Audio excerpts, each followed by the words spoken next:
Well, hello and welcome to the Figge Art Museum's virtual Thursdays of the Figge series.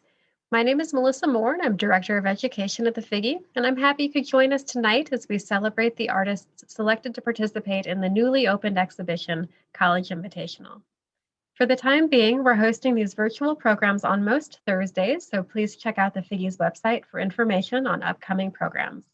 We're able to offer these Thursday programs at no cost to you thanks to the generous sponsorship provided by Chris and Mary Rayburn. Thank you, Chris and Mary. While these programs are free to watch, I do encourage you to consider becoming a Figge member. Your support as a Figge member is vital to the museum and really helps us continue to fulfill our mission of bringing art and people together, even when we can't be together in person. For those of you who are ready to visit the Figge's galleries, we're open and we recommend that you check out the Figge's website, which has information on updated policies. And just a quick note, the cafe is temporarily closed and many of our galleries are going through their own season of change as we prepare to welcome in new shows. So definitely check out the website before you visit just to make sure you can see what's open. So if you have any questions tonight during the program, please enter them into the Q&A or chat boxes and we'll get to them as we can. And in what we're calling the before times, celebrating the opening of College Invitational would have happened in the gallery as we explored the exhibition together. In fact, many years we could barely fit everyone in the gallery, and just by looking at the participant list, I see we would have been in the same position tonight. So while we at the Figge miss those days terribly, there is something to be said for our ability to celebrate here together online this evening. I'd like to offer you all another very warm welcome on this cold, windy, icy, snowy night, and I hope you enjoy the program. With that, it's my great pleasure to turn things over to Brian Allen, my esteemed colleague who is the Studio, School, and Education Galleries Coordinator and the curator of the exhibition College Invitational. Brian, welcome and thanks for joining us tonight. Thanks, Melissa. So as Melissa said, my name is Brian Allen. I am the Studio, School, and Education Galleries Coordinator, and I was just thrilled to work on this exhibit as I did back in 2018. And it's really great to be able to see what the next generation of artists are working on. So I hope you guys enjoy. The College Invitational was opened on January 30th and goes through June 6th. So come out and see it. It's sponsored by Barbara Liedenfrost in loving memory of her husband, Oscar Liedenfrost, and also supported by the Brand Bashar Foundation Fund and the Hubble Waterman Foundation. Every 2 years, the Figge holds the College Invitational, where 8 area colleges and universities are tasked with selecting the top works created by their students to include in the exhibit.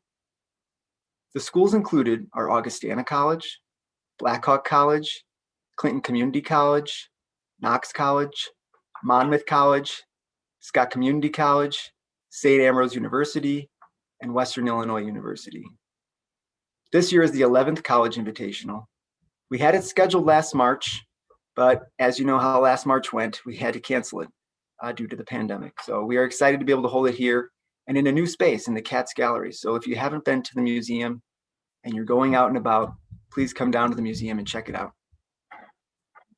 This year, the College Invitational takes place during the same time that the Figge is fortunate to display another exhibition, For America, 200 Years of Painting from the National Academy of Design. It features over 90 works made by some of the greatest American artists, drawn from the collections of the National Academy of Design in New York. Exhibition co-curator Jeremiah William McCarthy says that For America presents the way artists see the world alongside the way they see themselves inhabiting that world. It's an unprecedented look at the history of American painting written by its makers. The Academy is a leader in advocating for the arts and arts education and works towards advancing society by encouraging critical cultural conversations. So for those reasons, we are thrilled to have For America on display at the same time as the College Invitational. We feel that the College Invitational carries forth the same message as the Academy. The student artists represented in this exhibit are telling their story about what it means to be an artist in 2021. Some of the common themes I notice, and you'll notice if you go into the museum, and you will notice tonight, are body positivity, mental health issues, and human rights. So, things that people are dealing with right now today in 2021. The dual messaging present with both exhibitions, we believe, will create a dialogue that crosses time and region, from student to professional, It'll be a great moment for us to celebrate creativity, innovation, and artistic achievement at its fullest. Every year that we do the College Invitational, we do awards. We ask for it to be judged, and we get an anonymous judge from the area to do that.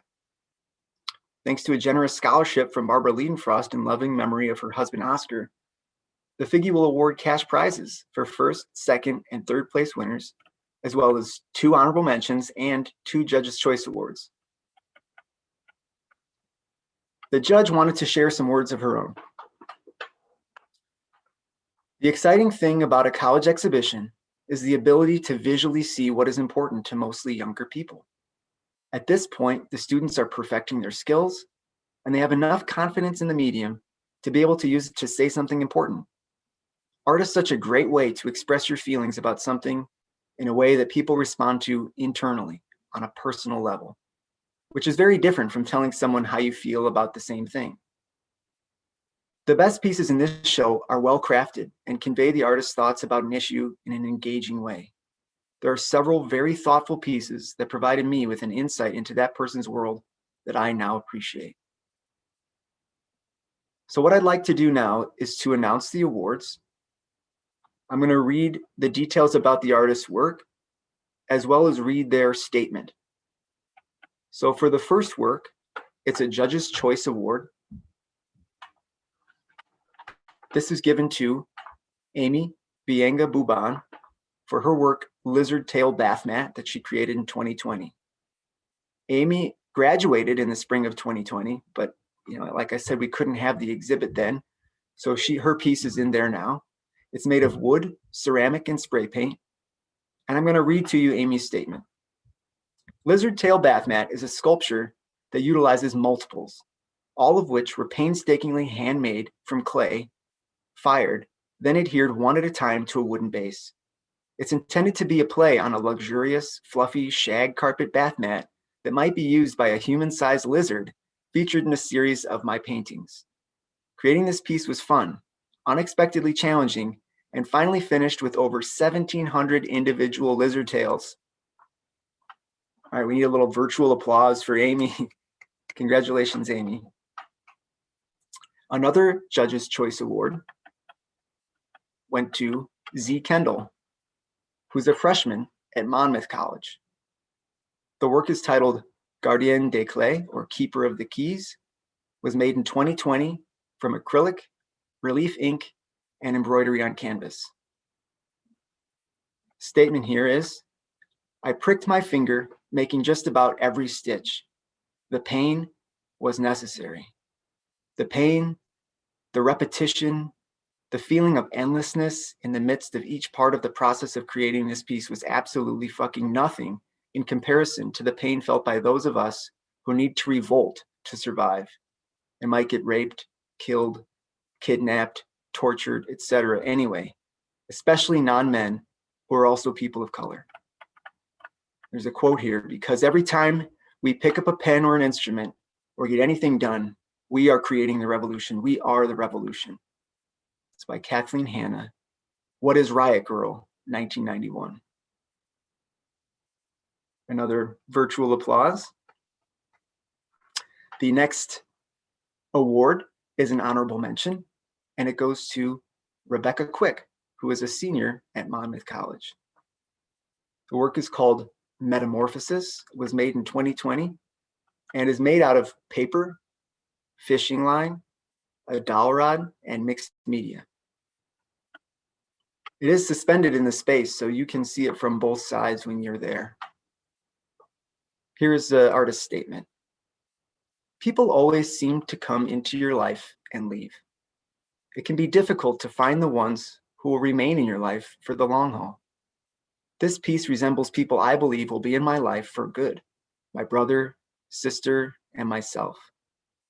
The chrysanthemum origami pieces are used to symbolize loyalty and optimism, as my siblings show this without a doubt. Specifically, white chrysanthemums connect with honesty and longevity. The insides of the pieces are white, which is how I am recognizing my siblings for being there for me without hesitation. All right, another virtual applause.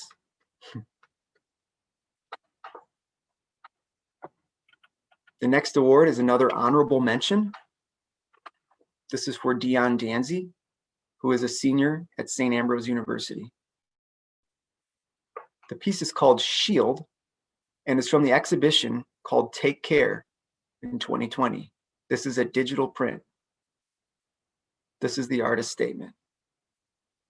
Take Care reflects how Western religion, Art Nouveau, African tribalism, 4 art professors, 1 art history professor, 3 newly made sisters, and a couple of friends I can call brothers, and of course, anime, helped me realize it's okay not to have things figured out. The composition is intended to remind people that finding your way in life can be hard and confusing. The religious iconography and other symbolic imagery violently clash with the floral motifs of Art Nouveau to represent the chaotic, but in the end, the beautiful mental journey this process had on me. This show is something that is personal, but is also intended to be relatable, and I hope it can help bring peace of mind to some of the viewers. Virtual applause.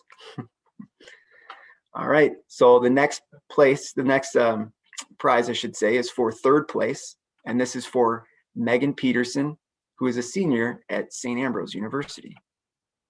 Her painting is called Suspended and is oil on canvas and was painted in 2019. Here is the artist's statement. Recent experiences have driven me to create a series of paintings that research human impact on our Earth.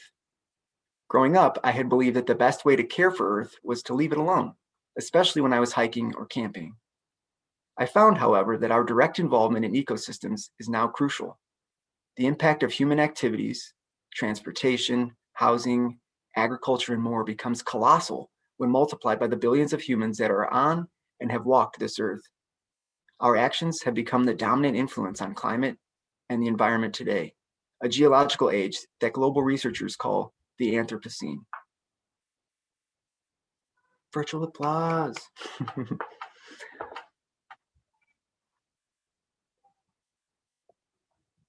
The next prize that we're going to announce is for 2nd place. 2nd place goes to Lindsay Johnson, who is a junior at Augustana College. Lindsay's drawing is untitled. It's graphite on paper and was made in 2020. This is the artist's statement. I chose to draw figures because I feel that each body is unique, and I aim to capture that. The beauty and intimacy of the human body is not something to take lightly. Each body has a story, and each is beautiful in its own sense. Body positivity is also important to me, as it is something that we all struggle with. The choice of a dramatic pose is meant to accentuate the curves of the figure, as well as keep the piece interesting. I hope that this piece helps each viewer appreciate the human form a little more. There's our virtual applause again. All right, and now finally, the next prize is for 1st place. This is for Grace Cornelius, who is a freshman at Monmouth College. This is a photograph, was taken in 2020 and is titled Molded. Here's the artist's statement. I wanted to capture the issue of the overwhelming impact plastic has in our society. Even the youngest members of our world are affected by the plethora of plastic. I deliberately chose to create this installation outside with sand as a base and a wooden fence as a background. This allowed for a contrast to the artificial nature of the plastic toys. I believe the most powerful part of this piece is the distressed facial expression on the 3-year-old model. All right, virtual applause. So congratulations to all the artists for being included in the exhibition. If you've received an award, I'll be connecting with your professors on how to get the prizes to you. All the artworks in the exhibition are just stunning. They form a unique artistic perspective of the current time period. Thank you for your contribution. Thanks to everyone for being here tonight. I know it feels actually kind of good maybe to be inside where it's warm at a computer instead of outside where it's freezing cold. Thanks to everyone for being here. Thanks to the students, and thanks for your support of their academic programs. Finally, thanks to the professors for molding these young minds and organizing the materials for the exhibition. I'll now turn it back to Melissa. Thank you for introducing the College Invitational, for helping us celebrate tonight and taking us on exploration of the exhibition. I just want to say again, congratulations to all of the artists for your participation in this special exhibition, and a very big congratulations to our award winners. I know you're all excited to see the exhibit in person, which will be on display until June 6th. For those of you who do plan to visit the museum in person, please remember to check out the Figge's website for up-to-date information on those current policies and procedures. You might as well, when you're on there, confirm what floors are going to be open because, as I mentioned earlier, we do have some moving around right now. For those of you who are unable or not ready to visit the museum in person, we hope you'll join us for upcoming virtual programs, which you can find on our website. Next week, we'll be joined by Figge Assistant Curator Vanessa Sage, and we'll have a special appearance by Jeannie, the Figge robot. This is for a tour that we're going to be doing, and if you so here's the thing with our robot, it's going to be pretty cool. I will actually beam into the robot, which will be in the museum. I'll do that from my computer. I'll share my screen and I will drive around the robot using the arrow keys on my computer while Vanessa tells you what you're looking at, having curated the spaces. And it's just a really fun and interactive way to be in the museum live. So if you're interested in trying that out, definitely register for the program next Thursday. Like all of our Thursday programs, it will be free. So with that, congratulations again to all of our artists. We look forward to seeing you at future programs and maybe even in the museum if we're lucky. And we hope you have a wonderful evening. Thank you and good night.